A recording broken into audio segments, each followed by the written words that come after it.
Hey folks, Dan here with an unboxing on this bad boy, the eero Pro 6 tri-band mesh Wi-Fi router. Really excited, so let's check out what's in the box.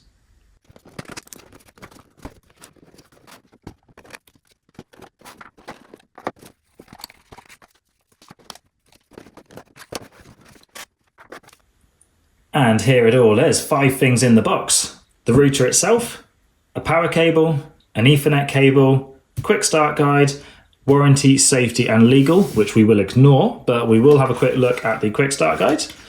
And opening it up, so we've got English language on the left hand side here.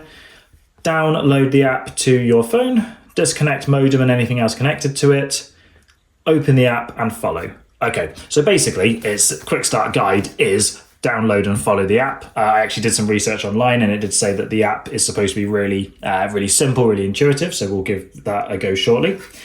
Ethernet cable, it looks a little bit short if I'm honest, but it also just looks like a standard Ethernet cable, so no issues there. Nice that one comes in the box.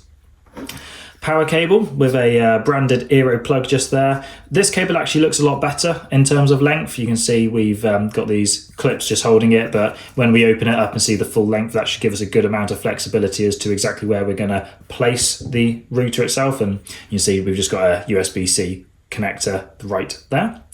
And then the router itself, which I actually think looks really nice, really kind of smart, sleek, elegant, slightly curvy, very clean as well. We've got the eero branding on the top. Some rubbery feeling feet on the bottom to stop it sliding around or damaging whatever surface you rest it on. You'll notice there's no wall mounting feature, which is a little disappointing, but I believe you can get third-party brackets, so I will be looking into that. And then we've got, this is the back. So we've got a port here in the middle for plugging in the power cable and then 2 Ethernet ports. So one of those, if this is your first one, if this is the primary router, then you will need to use one of these and either this Ethernet or your own choice to bring the Wi-Fi from into the house into your router. Okay, so you will need to use at least one cable for that. But if this is a second or third router in the network, because you can have lots of these around the house and they all kind of create a big cloud of internet basically, then yeah, you don't need one for that. You can do that with the wireless, but there we go. First impressions are really good. I like what's in the box.